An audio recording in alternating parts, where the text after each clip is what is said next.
What happens at the end of a dying world? This topic could easily be a masterpiece like 2022's Iron Lung, or it could be an absolute disaster like the movie 2012. But there is a game I found recently that I believe not only does the dying world topic perfectly, but also nails that PlayStation 1 aesthetic. But inside is a deadly donut. That game is called Iketsuki. And I know what you're thinking. Oh great, another Japanese title to a hip indie game that doesn't make any sense. But the Japanese title actually translates to Ike, which is pond, and Tsuki, which is the moon, which still might not make a lot of sense, but I promise you, you'll understand soon enough. Compared to other games in this genre that have taken years and years to develop, Iketsuki was only made in one single month. But I believe that despite this very short time frame, the developer Modus Interactive really put together an immersive world. Let's get into it.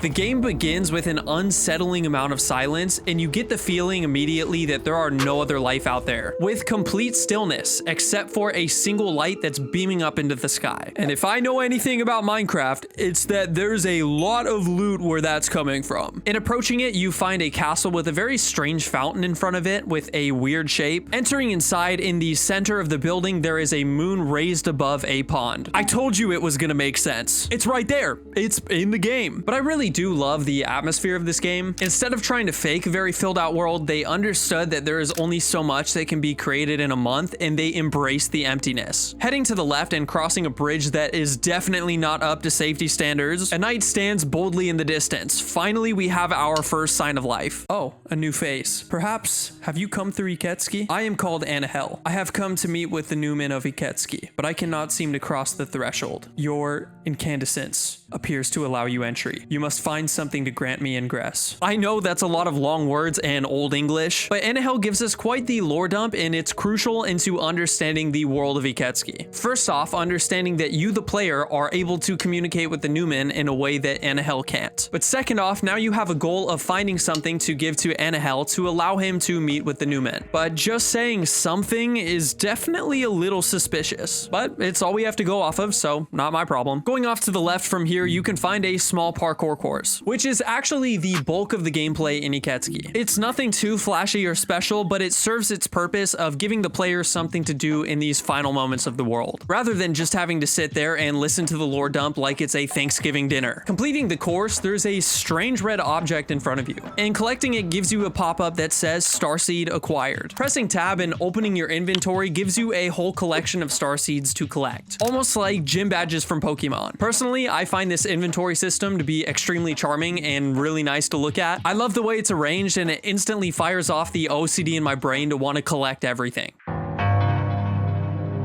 Back to the castle, and veering off to the right, you'll be surprised to find an almost bone-chilling room with this dark hole and a skinny, malnourished arm sticking out from it. On your first time playing, this can be pretty spooky, and I totally understand if you're going to be hesitant to approach it, but rest assured, you actually are safe. Fish. I want a fish. Seeds. Lost in the garden. Put seeds in the orb. Bring fish to me. Although definitely creepy, we finally know what to do with the star seeds. At the pond, first grabbing a star seed and interacting with the orb in the center, it summons energy from the moon that will eventually hatch into a fish. You can then bring this to the creature in the wall. Beautiful, beautiful shine. I want a red fish. Summoning a fish and dropping the ruby seed into the water will turn it red. Then after this, you once again bring it to the creature. Beautiful. I want a blue fish. Red fish, blue fish.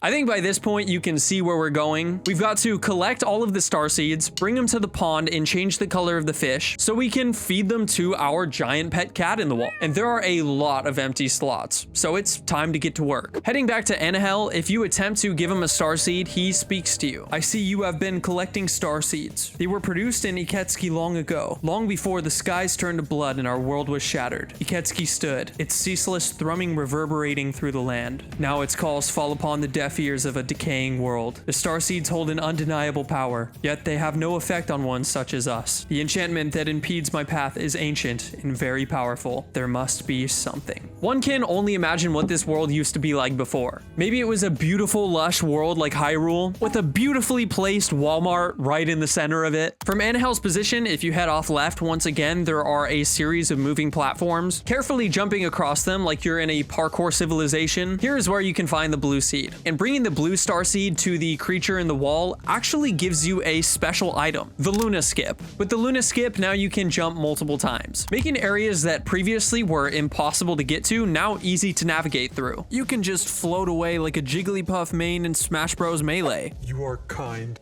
Take this. You can jump many times. Garden is now a chasm. Jump far. Find more seeds. At first, it was really easy to judge this creature as being horrifying, as the atmosphere perfectly sets you up to be uncomfortable and uneasy at all times. But the more you interact, the less intimidating it is, and the more you even start to feel kind of sorry for it. The feeling I got when playing is that this creature is ashamed of anybody seeing it, and that's why it's hiding in the wall. And before you say it, no, I did not guest star in Iketsuki. But heading out far to the left with your brand new Luna Skip, jumping between a lot of very spaced out platforms, you can find the green starseed in a cave. And if you somehow manage to not fall to your death on the way back, above this area is also where you can find the purple starseed. In a massive Ocarina of Time styled tree, you can also find the yellow starseed. But something interesting about this area is if you can do some cheeky out of bounds maneuvering, you can find this very strangely colored starseed behind the tree. This is actually what's referred to as an odd starseed. And as much as I would like to say that there's a significant lore drop to it, unfortunately the creator confirmed that there was supposed to be, but unfortunately it was cut due to time restraints. But regardless, finding the final pink starseed, you now have a complete inventory, and each starseed actually has its own musical note, which may or may not have inspired a little musical jam session. Finally giving these to the creature in the wall, it thanks you.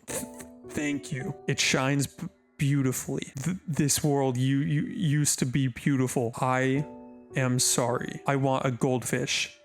I will give you my treasure. Which I've got to say is so based. I too personally will give treasure to anybody that brings me goldfish. After you bring the final goldfish to it, a glowing multicolored starseed will appear in front of you. This seed is very powerful, very dangerous. This will be my last request. Please, the most beautiful fish will make me happy. I'm gonna be honest, I'm actually a pretty easy crier, so I've got to fight tears like it's World War III to make sure I don't think about this too hard. But the creature has been nothing but polite to us. And to me, it's actually somewhat comforting to be depended on in this silent world, because most games would use this as a cheap opportunity to just launch jump scares at you. Feeding the great seed to a fish and turning it into a Rainbow Fade Factory new Karambit styled fish, you can bring it to the creature. I am happy to see such beauty again. Thank you for being kind to me, even though I failed you. I am sorry. Sorry I did not have strength to save you. You've probably guessed it by now, but this creature that you have been taking requests from is the Newman. After this, if you bring a great fish to Anahel, he speaks to you again. This is the power I required. Thank you. This will all be over shortly. Suddenly, a beam of light is cast and you are launched into the void. And when you respawn, all of those subtle sounds that were just faintly there before are completely gone. The sky is blacked out and your inventory is empty. The final embers of this world have finally given out, and now silence. Inside, the moon is gone and the pond is turned red. And if you head to the Newman's room, you find something greatly disturbing. Anahel is sitting with a leg missing next to the Newman, which is now completely lifeless. The horrid wretch did not even have the decency to die easily, but it is done. You can feel it, can you not? Our world unraveling, finally allowed to cease after suffering for so long. Our world's soul perished on that unholy day. We should have been torn asunder along with it. However, this creature, this Newman, prevented us from ever having peace. Using the power of Iketsuki, it cursed us with this hollow half-life. We will soon be able to rest. We never get a clue as to what the unholy day that Anahel refers to is. But me personally, I can also understand the Newman. Although potentially selfish, it feels completely abandoned. It wanted to fight to live, to not perish, but to see color once again. And you also have to bear the conscience that the kindness you showed to it ultimately led to its demise. After this, it doesn't matter what you do or where you go. The world starts to distort more and more until until it fades out into complete darkness. Maybe it was the Newman's fault and they did directly lead the world to its demise, but it still appreciated its beauty and was sorry for what it became. It's a simple game and story, but I feel like what the developers were able to do in just a month's time is really impressive. The story feels very cared for, and I can't help but desire to learn more about what the world of Iketsuki looks like. Not only just the location of the game, but I also feel like it alludes to the fact that there are other worlds out there. But anyways, that's my time. If you enjoyed this video, I make other content like it. Also, I make pop music for anyone interested in that. It's gonna play at the end of this video and in the description. And yeah, peace out.